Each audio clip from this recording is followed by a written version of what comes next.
How should I analyse the negotiation. जब भी हम नेगोशिएशन पर जाते हैं तो हमें यह पता होना चाहिए कि हमें नेगोशिएशन किस तरीके से करना चाहिए। What question should I ask for analyse the negotiation.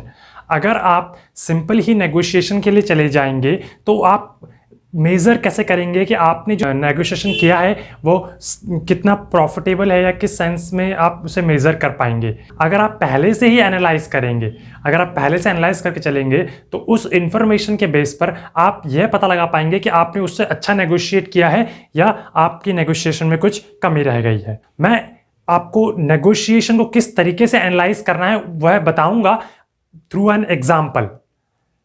उस एग्जाम्पल में आपको भी हम मेरे साथ थोड़ा सा दिमाग लगाना है। तो एग्जाम्पल कुछ इस तरीके से है। Suppose you sell your car, आप अपनी कार सेल कर रहे हैं जिसका प्राइस आपका 5000 रुपीज़ है और आप उसे सेल क्यों कर रहे हैं? क्योंकि आपने एक बिजनेस के लिए ट्रक लिया है जिसमें आपको 4000 रुपीज़ की पेमेंट करनी है। तो आप अपनी कार सेल करना चाह रहे हैं जिससे आप अपने ट्रक की पेमेंट कर सकें। आपने कार सेलिंग के लिए एक ऐड चलाई, जिस ऐड से आपको एक ही रिस्पॉन्स मिला। आपको रिस्पॉन्स मिला, सपोज आपको राकेश जी का रिस्पॉन्स मिला। अब राकेश जी के रिस्पॉन्स आपको मिला है तो आपको राकेश जी के साथ नेगोशिएटिंग करने जाना है अपनी कार को सेल करने के लिए। और आपसे आपके दोस्त ने कह रखा है कि अगर आपकी कार नहीं बिकी तो आपके दोस्त राम ने कह रखा है कि वो इस कार को 4000 रुपीज़ में ले लेगा।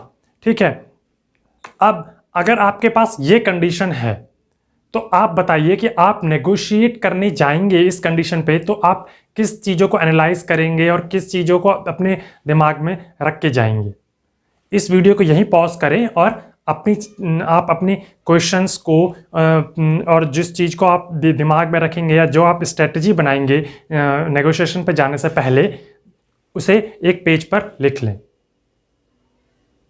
आइए अब देखते हैं। देखिए, सबसे पहले मोस्ट ऑफ द केसेस में क्या होता है कि लोग ऐसा बोलते हैं कि हम जाएंगे और सामने वाले से क्वेश्चन पूछेंगे जिससे हम उसका सामने वाले की साइड का अंदाज़ा लगा पाएंगे कि वो किस प्राइस पर ख़रीद सकता है या किस प्राइस पर आपको उसके लिए सूटेबल होगा, फिर उसके हिसाब से हम डिसाइड करेंगे।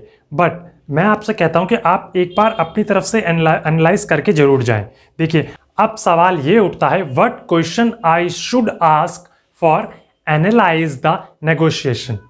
देखिए, आपको नेगोशिएशन जाने से पहले इन क्वेश्चंस का आंसर आपको पता होना चाहिए, तभी आप बेटर नेगोशिएशन कर सकते हैं। अब देखिए, आपके जो क्वेश्चंस होंगे वो इस तरीके से होंगे, व्हाट इज योर ओवरऑल गोल। ठीक है, आप नेगोशिएशन करेंगे, आपका ओवरऑल गोल क्या है, आपके लिए इंपॉर्टेंट इशू क्या है और वो इंपॉर्टेंट इशू आपके लिए इंपॉर्टेंट क्यों है।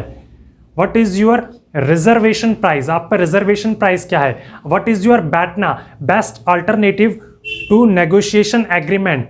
What is your stretch goal, what is your most likely price. ठीक है, तो आप देखेंगे कि आपको इन सभी के आंसर पहले से ही पता होने चाहिए। जैसा कि मैंने जो आपको कंडीशन बताई है, मैं आपको हर एक का आंसर इसके हिसाब से बताता हूं। सबसे पहले होता है व्हाट इज योर ओवरऑल गोल, आपका ओवरऑल गोल क्या है। देखो, आपका ओवरऑल गोल क्या है, अपनी कार को सेल करना। एंड इसके बाद अगर हम बात करें आपके नेक्स्ट क्वेश्चन की, नेक्स्ट अगर मैं बात करूं what is your important issue. देखो, आपके लिए इंपॉर्टेंट इशू क्या है, प्राइस। और वो आपके लिए इंपॉर्टेंट क्यों है, क्योंकि आपको अपने ट्रक के लिए एटलीस्ट 4000 रुपीज़ चाहिए। मतलब आपको प्राइस आपका इंपॉर्टेंट इशू है, जो कि मोस्ट ऑफ द केसेस में बाइंग और सेलिंग के केसेस में प्राइस ही important issue most of the cases में होता है। इसके बाद आपका था what is your BATNA. BATNA यानी best alternative to negotiation agreement. ये बैटना एक बहुत ही ज़्यादा इंपॉर्टेंट चीज़ है। आगे हम डिस्कस करेंगे कि आपके लिए बैटना इंपॉर्टेंट क्यों है और आप अपने बैटना को कैसे स्ट्रॉन्ग कर सकते हैं। ये इस केस में आपका जो बैटना है वो है आपका फ्रेंड जो आपके लिए कार को खरीदेगा, वो आपका ऑल्टरनेटिव है नेगोशिएशन से। बैठना इसलिए भी जरूरी है क्योंकि अगर सामने वाली पार्टी आपके रिजर्वेशन प्राइस से कम दे रही है तो आपके लिए जो सूटेबल ऑप्शन होता है वो आपका बैठना होता है, आप वहाँ से उठ के जा सकते हैं। ठीक है, इसके बाद यहाँ पर आपका बैठने का आपका रिजर्वेशन प्राइस। देखो, यहाँ पर रिजर्वेशन प्राइस, क्योंकि आपकी जो कार की कीमत वो रिजनेबल 5000 रुपीज़ है, तो यहाँ पर आपका रिजर्वेशन प्राइस जो होना चाहिए वो आपका होना चाहिए 4500 रुपीज़। ठीक है, ये अलग अलग भी हो सकता है, मैं अपने हिसाब से बता रहा हूँ। ठीक है, ये आपका रीजनेबल प्राइस के साथ मोस्ट लाइकली प्राइस आपका होगा यहाँ पर 5500 रुपीज़ एंड आपका स्ट्रेच गोल होगा 6000 रुपीज़।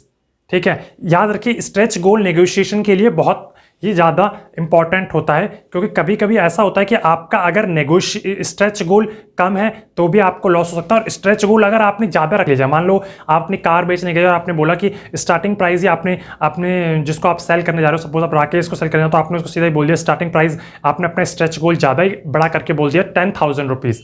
तो इससे क्या होता है, अगर आपका स्ट्रेच गोल ज़्यादा ही बड़ा होगा, अगर वो आप कार की कंडीशंस उनसे मैच नहीं करेगा तो आपकी क्रेडिबिलिटी लूज हो जाएगी, जिससे वो आदमी आपसे बिना किसी नेगोशिएशन के सीधा ही चला जाएगा। इसलिए स्ट्रेच गोल को ज़्यादा बड़ा नहीं होना चाहिए। अब यहाँ पर आपका स्ट्रेच गोल 6000, तो इस तरह से आपको ये पता चल चुका है। इसके बाद आप अपनी इंफॉर्मेशन को थोड़ा अप डाउन कर सकते हैं। जब आप एक्चुअल नेगोशिएशन के लिए बैठे हैं, आप क्वेश्चन करेंगे जिससे आपको अलग नॉलेज मिलेगी, पर इनिशियली आपको एनालाइज करके जाना चाहिए।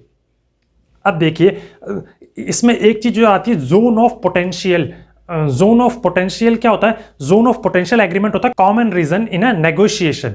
जोन ऑफ पोटेंशियल आपका कॉमन रीजन इन नेगोशिएशन होता है, और वो इस तरीके से निकलता है। सपोज यहां पर मैं अगर आपकी बात करूं, बोथ द पार्टीज में कॉमन रीजन ये होता है, मान लो आपका स्ट्रेच गोल 6000 है, ठीक है, और आपका रिजर्वेशन प्राइस है आपका कितना 4500। इस रेंज में अगर सामने वाली पार्टी के इसी तरीके से, क्योंकि सामने वाली पार्टी का आपका स्ट्रेच गोल कितना होगा, मान लो स्ट्रेच सामने वाली पार्टी क्योंकि वो खरीद रही है तो उसका स्ट्रेच गोल कितना होगा, कम से कम देना चाहेगी 3000 रुपीज़। उसका रिजर्वेशन प्राइस कितना होगा, मान लो उसका रिजर्वेशन प्राइस आपका 5500 है, ठीक है। तो आप ये देखिए और कि आपका स्ट्रेच, आपका जो बोथ दोनों का, सेलर का और बायर का जो आपका अमाउंट्स हैं वो कहाँ किस रेंज में मैच कर रहे हैं, उसे बोलते हैं जोन ऑफ पोटेंशियल एग्रीमेंट। जितना ही बड़ा जोन ऑफ पोटेंशियल एग्रीमेंट होगा उतना ही अच्छा नेगोशिएशन होगा, ठीक है। तो आपको यहां पर इन सभी चीजों का पहले से ध्यान रख के जाना चाहिए। मैंने आपको हर एक चीज विद एग्जाम्पल के साथ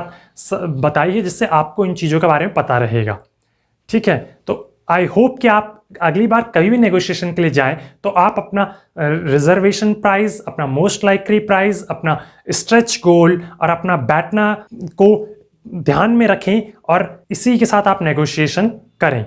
इससे आप अब नेगोशिएशन को मेजर कर सकते हैं कि आपने अपनी नेगोशिएशन किस तरीके से अच्छी करी है या अपने हिसाब से आपके नेगोशिएशन में कुछ कमी रह गई है, ठीक है। तो यह आपको ध्यान में रखना है।